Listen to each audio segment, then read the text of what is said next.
Ramai-ramai penolakan RUU TNI.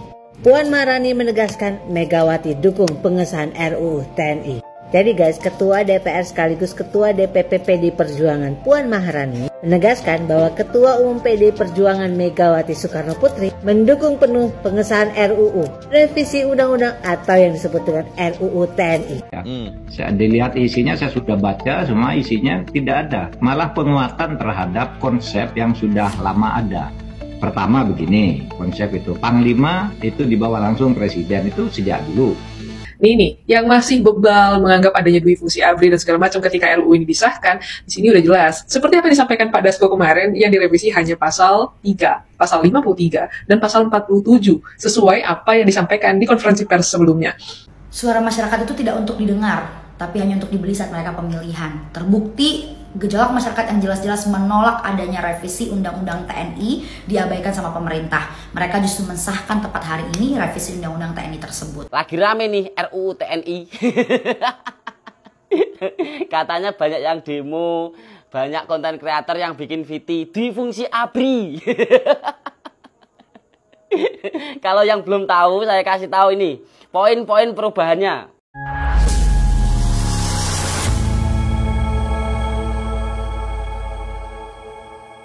Assalamualaikum warahmatullahi wabarakatuh, saudara-saudaraku sebangsa dan setanah air. Dimanapun kalian berada, semoga kalian selalu dalam kondisi sehat walafiat. Berjumpa lagi dengan saya di Gaspol Update. Kami bukanlah buzzer pihak manapun, kami hanya menyajikan keputusan ada di tangan Anda. Teman-teman, ini ada video yang menurut saya cukup menarik, yakni tentang rancangan revisi Undang-Undang TNI yang kini sudah disahkan secara kilat oleh DPR ya. Semakin kesini semakin banyak neti yang berspeak up ya. Kali ini antara mereka yang mendukung dan menolak persentasenya sepertinya seimbang gitu ya. Selain banyak yang menolak ya, banyak juga netizen yang mendukung. Ya iyalah, ya kan, ketua panjanya siapa dulu? Selain itu juga katanya sudah mendapat restu Mamak Ketum, ya kan, revisi undang-undang ini. Jadi ya gampang lah ya kan, membayar mahasiswa untuk menjadi penyeimbang ya bagi mereka yang menolak. Iya kan? Iya. Nah, bagaimanakah videonya dan bagaimanakah respon netizen? Mari kita tonton bersama, kemudian mari kita komentari bersama di bagian akhir video. Ini dia. Ramai-ramai penolakan RUU TNI. Puan Maharani menegaskan Megawati dukung pengesahan RUU TNI. Jadi guys, Ketua DPR sekaligus Ketua DPP PD Perjuangan Puan Maharani menegaskan bahwa Ketua Umum PD Perjuangan Megawati Soekarno Putri mendukung penuh pengesahan RUU revisi undang-undang atau yang disebut dengan RUU TNI. Menurut Puan Maharani, substansi dalam revisi undang-undang TNI telah sesuai dengan harapan. Dan hari ini Kamis 20 Maret 2025, Tara Mak Jreng dipimpin Puan Maharani. DPR sahkan revisi undang-undang TNI jadi undang-undang. Jadi guys, DPR RI resmi mensahkan revisi Undang-Undang Nomor 34 tahun 2024 tentang TNI menjadi undang-undang pada rapat paripurna ke-15 yang digelar pada hari Kamis 20 Maret 2025. Ya, barusan adalah konten yang diproduksi oleh Mbak Ajeng Cute ya tentang rancangan revisi Undang-Undang TNI yang sudah disahkan oleh Ketua DPR Puan Maharani ya.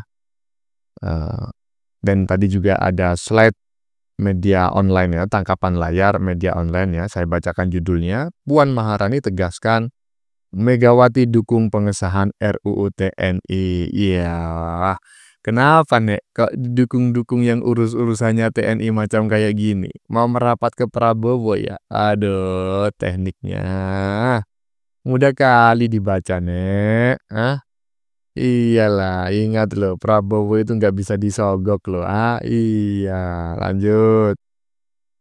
Suara masyarakat itu tidak untuk didengar, tapi hanya untuk dibeli saat mereka pemilihan. Terbukti gejolak masyarakat yang jelas-jelas menolak adanya revisi Undang-Undang TNI diabaikan sama pemerintah. Mereka justru mensahkan tepat hari ini revisi Undang-Undang TNI tersebut. Ada beberapa hal yang buat RUU TNI ini sangat amat perlu kita gagalkan. Yang pertama, dari segi proses, sejak awal draft yang beredar terkait dengan poin-poin apa saja yang direvisi itu simpang siur. Yang sempat beredar itu sempat dibantah oleh Sufmi Dasko, katanya itu bukan yang dibahas di DPR. Terus mana yang dibahas di DPR? Gak ada sampai sekarang. Bahkan Pak Dasko kembali menyatakan hari ini kalau misalkan nanti undang-undang itu akan diedarkan kalau sudah disetujui untuk disahkan. Artinya gak ada ruang masyarakat untuk bisa mengkritisi lebih lanjut terkait dengan poin-poin revisi undang-undang TNI. So yes, wajar masyarakat khawatir karena prosesnya tidak transparan, terkesan tertutup, kemarin bahasa di hotel berbintang ya kan ya. Lalu juga draftnya juga gak jelas, simpang siur, dan dibahas secara terburu-buru sekali, tiba-tiba langsung disahkan hari ini. Ternyata DPR bisa kerja cepat juga ya. Kalau RUU perampasan aset bisa cepat juga nggak? But anyway ya, buat kalian yang mungkin masih berpikir kalau urusan undang-undang mah itu urusannya DPR aja, presiden mah nggak ikut-ikut. Kalau menurutku coba dipikir-pikir lagi, karena melihat kondisi politik sekarang ini sepertinya maupun eksekutif dan juga legislatif sedang mesra-mesranya. Mereka sekarang jadi bestie, udah nggak peduli fraksi partai A, B, C, D, E, F, G. Mereka bersekongkol, kong kali kong untuk satu kepentingan. Tapi nggak tahu kepentingan siapa. Tapi kalau melihat suara masyarakat diabaikan seperti ini, yang jelas bukan kepentingan kita yang lagi diperjuangkan. Tapi kalau menurut kalian gimana? Komen di bawah. Thank you. Ya, netizen barusan berpendapat gitu teman-teman ya. Jadi ada beberapa hal yang perlu dikritisi terkait revisi Undang-Undang TNI yang baru ini.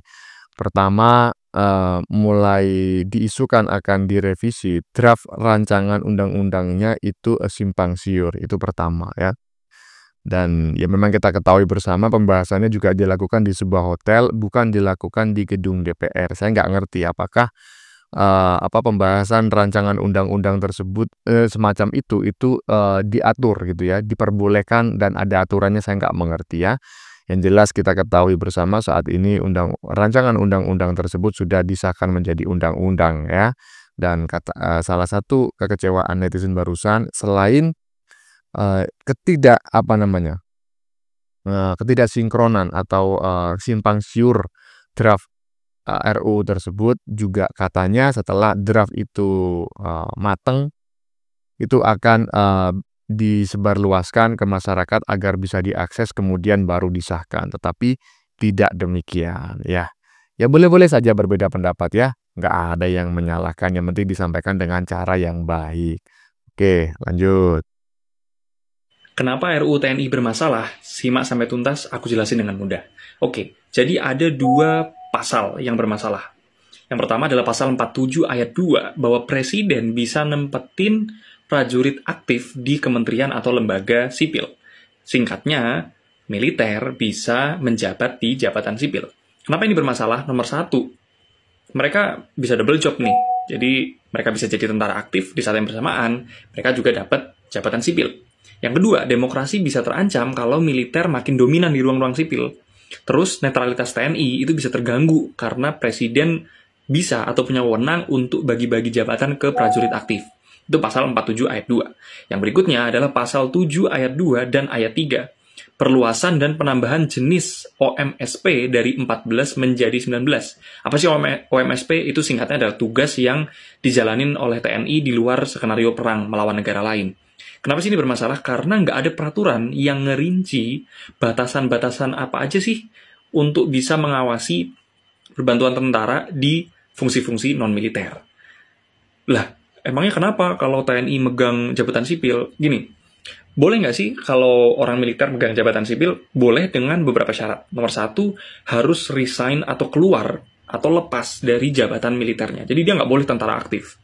Yang kedua, ketika dia udah resign dari jabatan militernya, nggak serta-merta dia bisa masuk ke jabatan sipil. Ya ikutilah proses meritokrasi yang ada gitu. Contoh sederhana, Daud Yusuf, mantan Menteri Pendidikan era Orde Baru, itu dulu orang militer. Tapi ketika dia resign dari militer, dia nggak serta-merta masuk jadi Menteri Pendidikan. Dia kuliah dulu, bahkan sampai kuliah ke luar negeri S2 sampai S3. Jadi dia melewati proses itu. AHY, keluar dulu, resign dari jabatan militernya, baru nyalon di Pilgub Jakarta. Kuliah S2 di Harvard, kuliah S3 di Unair, sampai akhirnya sekarang jadi menteri. Gitu. Jadi nggak serta-merta TNI berarti tahu semuanya, militer berarti bisa semuanya. Gitu. Nggak. Gitu. Dan Yang dikhawatirkan juga adalah soal kritisisme, ya kekritisan dalam membuat kebijakan. Takutnya karena militer itu kebiasaan komandonya top down, pokoknya yes man, siap manut, siap komandan, siap jalankan.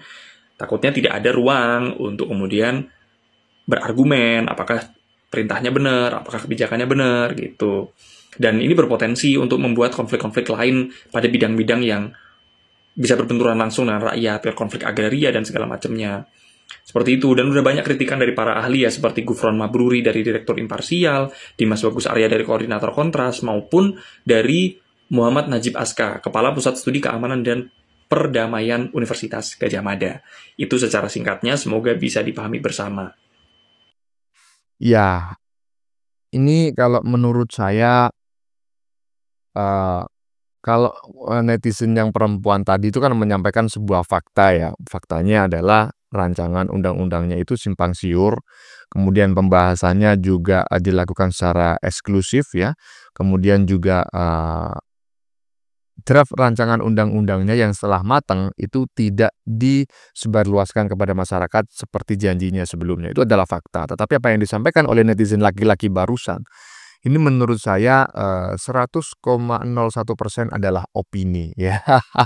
Yang namanya opini ya, walaupun boleh-boleh saja beropini, tetapi menurut saya opininya jauh api dari panggang ya. Jadi kekhawatiran-kekhawatiran yang disampaikan ini adalah kekhawatiran yang belum terjadi. Memang ya, upaya pencegahan atau preventif itu lebih baik daripada ya ibaratnya itu memperbaiki setelah terjadi gitu ya. Seperti kata pepatah, mencegah itu lebih baik daripada mengobati. Ya tetapi ya kan, janganlah terlalu overthinking, karena overthinking yang berlebihan ujung-ujungnya juga bisa menjadi fitnah ya kan. Yang katanya tadi nanti anggota TNI ini akan terjadi dual job atau double job begitu ya.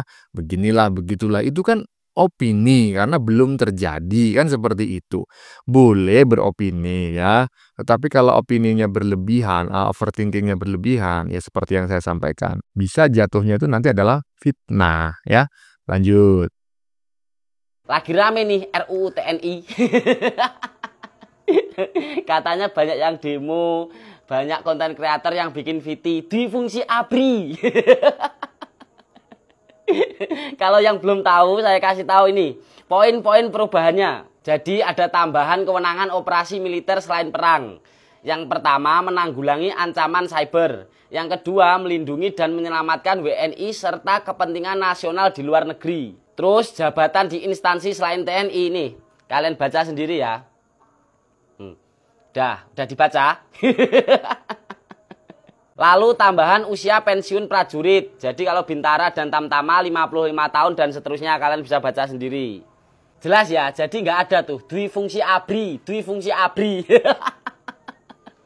Konten kreator kan banyak yang sebar-sebar isu.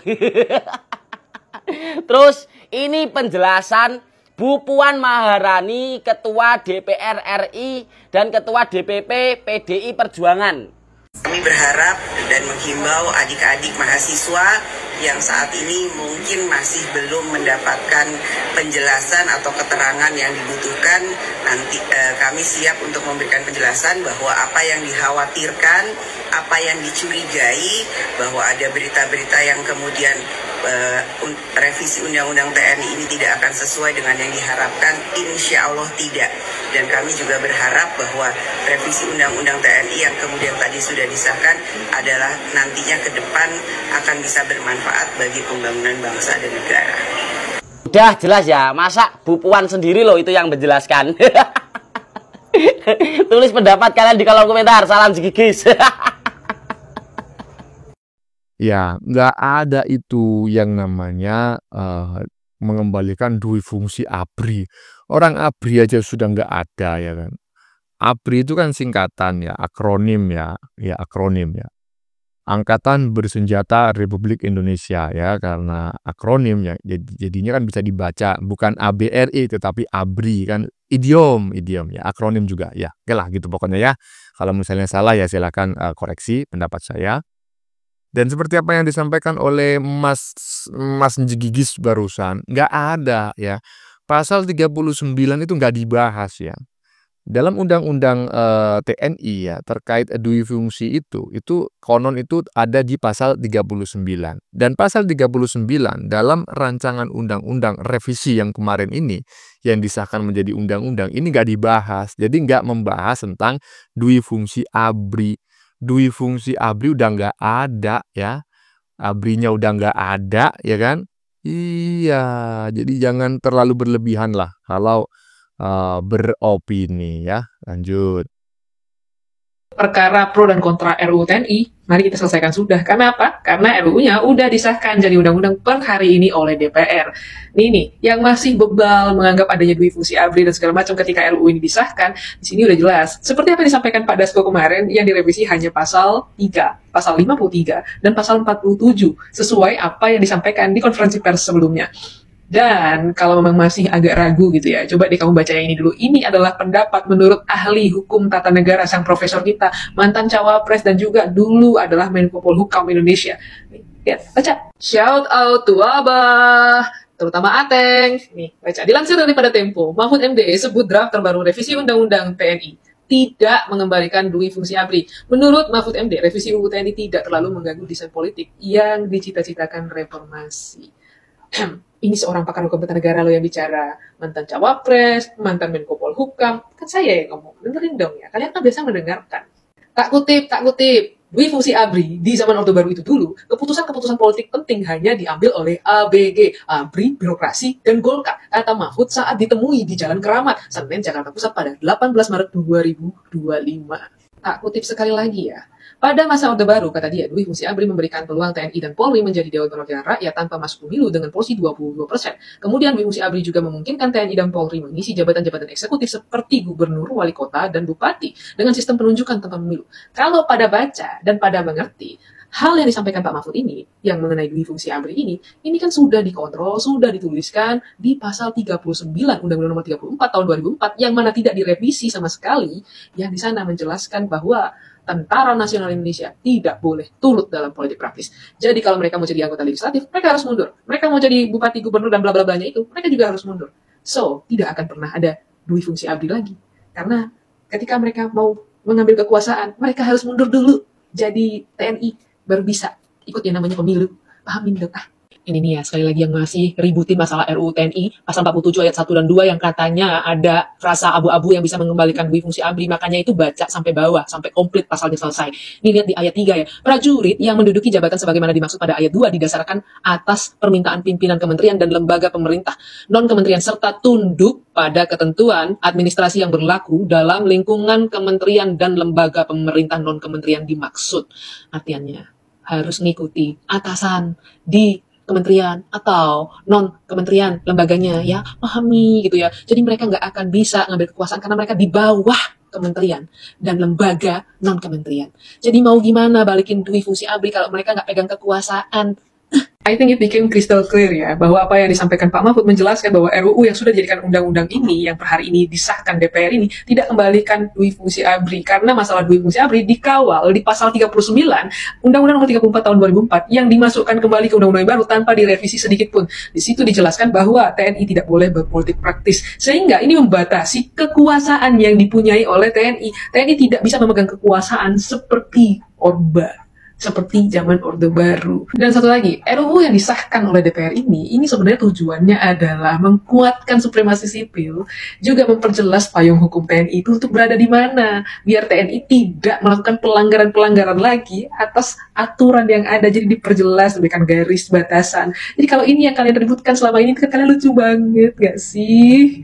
Dan buat para wabah yang masih punya statement seperti ini, ya sedikit demi sedikit tentara dimasukin ke jabatan sipil, lama-lama akan menguasai. Ya gimana bisa, uang undang-undangnya nggak ngasih.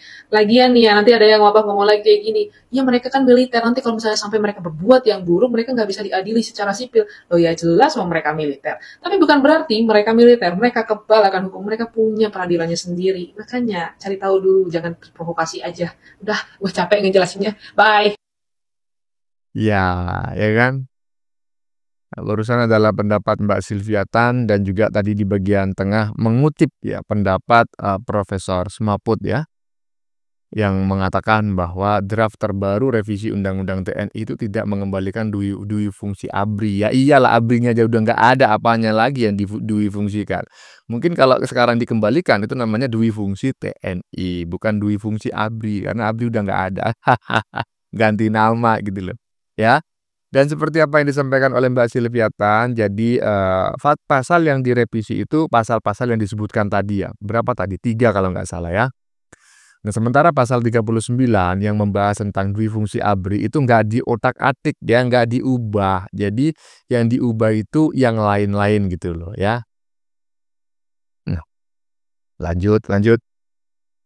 Oke, jadi gini, banyak yang panik gara-gara revisi Undang-Undang TNI. Katanya nih bakal bikin kita throwback ya ke zaman Orde Baru pastinya. Dimana tentara tuh bisa nongkrong di DPR tanpa perlu ikut pemilu. Tapi nih Mahfud MD menilai bahwa perubahan ini tetap menjaga prinsip reformasi. Jadi tuh kalau dulu di era Orde Baru, keputusan politik cuma dipegang sama 3 pihak. ABRI, birokrasi, dan Golkar. Yang lain tuh cuma bisa nonton sambil ngemil gorengan pastinya. TNI Polri bahkan dapat kursi gratis di DPR. Gak perlu kampanye, tinggal duduk, tanda tangan, dan kelar pastinya. Nah, sekarang tuh setelah reformasi, sistem itu dibuang jauh-jauh. Terus tuh ada yang takut revisi Undang-Undang TNI ini bakal bikin tentara bisa masuk ke jabatan sipil lagi pastinya. Nah, nggak gitu konsepnya. Tap MPR nomor 6 dan 7 tahun 2000 tetap jadi pagar pembatas pastinya. Jadi tentara tuh tetap di baraknya. Demokrasi tetap di jalurnya. Yang jelas, keputusan ini tuh nggak bakal bikin kita balik ke era militerisme kayak dulu lagi pastinya. Cuma kita juga nggak boleh lepas tangan gitu aja. Media, mahasiswa, dan masyarakat sipil harus tetap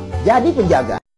Iya, kalau memang dikhawatirkan kembali lagi ke zaman Orde Baru, ya berarti pasal 39 itu harus diubah. Nyatanya kan tidak, ya kan? Pasal 39 dibiarkan begitu saja ya. Jadi tidak mempengaruhi apa namanya tadi itu status dui fungsi ABRI tadi gitu loh. Jadi dui fungsi ABRI itu nggak dikembalikan seperti zaman Orde Baru. Jadi untuk terkait hal ini saya sependapat lah dengan pendapatnya Profesor Semaput ya. Mungkin Profesor Semaput ini habis minum obat jadinya sembuh, atau mungkin dia sudah berhenti mengkonsumsi kecubung jadi mabuknya udah hilang. Nah, mungkin kita perlu mendengarkan lah ya kutipan langsung ya, walaupun nggak banyak, mengenai pendapatnya Profesor Semaput terkait ya revisi Undang-Undang TNI tersebut. Ini dia. Ya. Saya dilihat isinya, saya sudah baca, semua isinya tidak ada. Malah penguatan terhadap konsep yang sudah lama ada. Pertama begini, konsep itu Panglima itu dibawa langsung Presiden, itu sejak dulu. Yeah. Begitu. Yang kedua, Menteri Pertahanan adalah pemegang kewenangan strategi dan penyediaan alutsista dan semacamnya gitu, yang sifatnya administratif, logistik gitu, diatur oleh atau dikoordinir oleh Menteri Pertahanan itu lama. Kemudian sekarang penegasan bahwa TNI anggota TNI yang aktif di jabatan sipil itu harus mengundurkan diri atau minta pensiun, kecuali di dalam 16 yang sudah disebutkan, karena memang ada permintaan atau ada irisan tugas-tugas ke pertahanan gitu. Nah dari situ menurut saya tidak ada yang kembali ke dui fungsi. Pasal Nah, sudah paham kan? Sudah kita dengarkan bareng-bareng ya. Nggak ada yang melemahkan TNI, justru memperkuat TNI dan juga memperkuat aturan-aturan yang sudah ada sebelumnya. Nggak ada mengembalikan dui fungsi ABRI atau dui fungsi TNI, nggak ada ya. Jadi sudah fix ya, bahwa rancangan undang-undang TNI yang saat ini sudah disahkan oleh DPR ya, walaupun sangat ngebut sekali, saya nggak ngerti kenapa sangat ngebut, kemungkinan juga ada kepentingan di situ. Yang jelas ya, tidak seperti yang dikhawatirkan oleh banyak pihak selama ini, bahwa revisi undang-undang TNI itu akan mengembalikan dui fungsi ABRI. Jadi nggak bener, oke? Ya teman-teman, sudah kita saksikan bersama beberapa video yang sudah kami sajikan. Tadi di bagian depan kita lihat bersama video tentang netizen yang menyebutkan alasan kenapa revisi undang-undang kali ini harus ditolak. Karena sejak awal draft perubahannya sangat simpang siur, kemudian juga pembahasannya dilakukan secara tertutup di hotel, ya. Kemudian juga hasilnya tidak disebarluaskan kepada masyarakat, itu mengindikasikan adanya kecurangan atau ada hal yang ditutup-tutupi. Tapi kalau kalian menyalahkan Prabowo terkait revisi undang-undang TNI tersebut, ya menurut saya sangat keliru ya, karena yang membahas adalah DPR dan ketua panjanya adalah partai terbesar di Indonesia. Oke teman-teman, konten yang baru saja kita saksikan ini adalah tentang rancangan revisi undang-undang TNI yang kini sudah disahkan secara kilat oleh DPR ya. Semakin kesini semakin banyak netizen yang berspeak up. Kali ini antara mereka yang mendukung dan menolak, persentasenya sepertinya seimbang ya. Selain banyak yang menolak, banyak juga yang mendukung. Ya iyalah ya kan. Ketua panjanya siapa dulu? Dari partai apa? Selain itu juga katanya sudah mendapat restu Mama Ketum ya. Ya iyalah. Jadi gampang lah bayar mahasiswa untuk menjadi penyeimbang bagi mereka yang menolak, ya kan? Cuma yang menjadi pertanyaan, kok Mama Ketum tiba-tiba merestui ya perubahan undang-undang TNI ini, atau jangan-jangan ini bagian dari instrumen untuk mendekati pemerintahan, mendekati Prabowo. Bagaimana menurut kalian? Keputusan ada di tangan Anda, silakan tulis di kolom komentar baik Anda yang setuju maupun yang tidak setuju dengan isi konten ini. Sebelumnya saya memohon maaf ya jika dalam penyajian konten ini ada kata-kata yang menyinggung, kurang tepat penggunaannya, atau ada data yang dianggap keliru atau salah. Saya memohon maaf yang sebesar-besarnya. Kita jumpa lagi di lain video. Salam NKRI.